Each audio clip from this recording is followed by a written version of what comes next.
Hello guys, this is fairbinaryoptions.com. So let's write on the screen here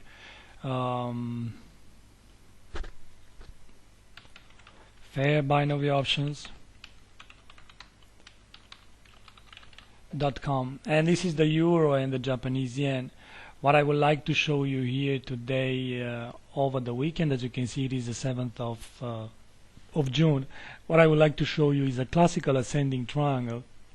And ascending triangles have the following structure. Well, first of all, you have an area or a line, if you want, or something like this, that represents, of course, the resistance for the ascending triangle. And then you need to have a trend or a prior trend that goes from the downside and goes in different ways, and so and so and so and so on. And then just like that hits one specific area.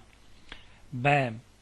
Well, that is the first leg of the triangle that is rejected here. Usually the rejection needs to be strong, powerful. Then you have another test of the area, but market fails to go and break the previous lows here, and then another one like this, and finally the triangle is going to be broken. Now, such a triangle is acting like a classical triangle in the sense that it is still moving from the A and C and B to D trend line, A, B, C, D, E, only that it respects all the rules of a contracting triangle with the thrust of the triangle and so on and so forth.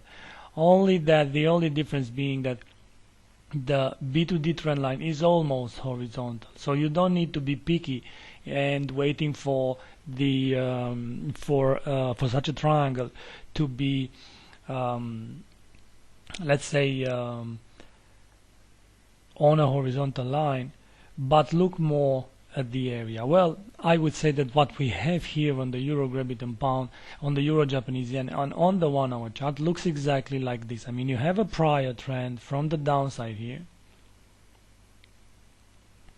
So from the downside here, you have a prior trend that moves and moves and moves, and then we have an area where market is hesitating. Now, if market is hesitating here, it would be extremely interesting to see or to know or to find out what is the case with this triangle. Why? Because normally here we take the polyline and we have what? We have the first rejection. There you go, strong. This rejection here is the first rejection here. The market tests the area again. So A, B, and then a second rejection here, the C wave. I would say that now we're looking for the E wave here, and then we are about to break higher. What should be the target of such a break? Well, the target of such a break, so first of all, this one moves from A and C and B to D trend line normally.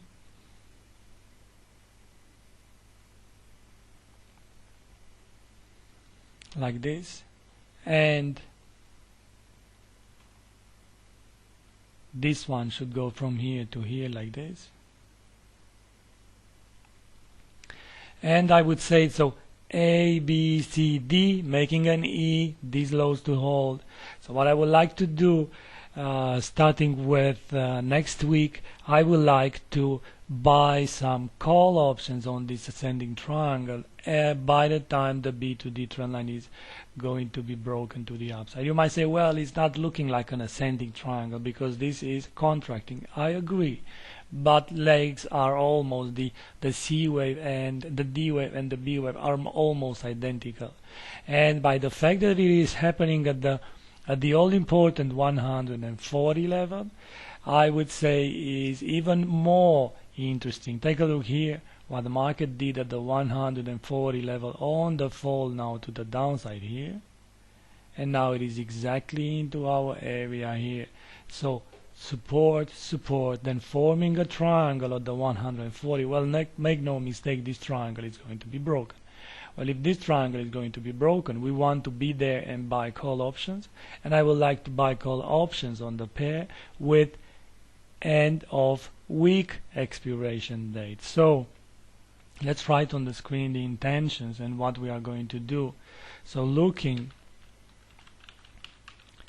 to buy call options by the time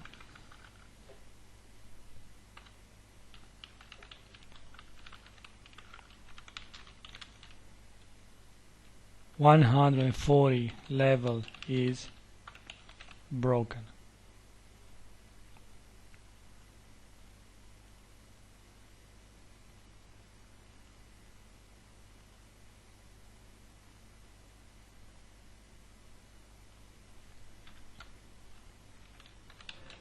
With end of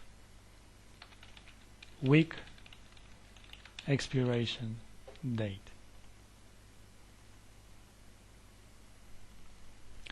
Thank you for being here. This is fairbinaryoptions.com, and all these analyses and recommendations are possible due to the help of our sponsor, Line.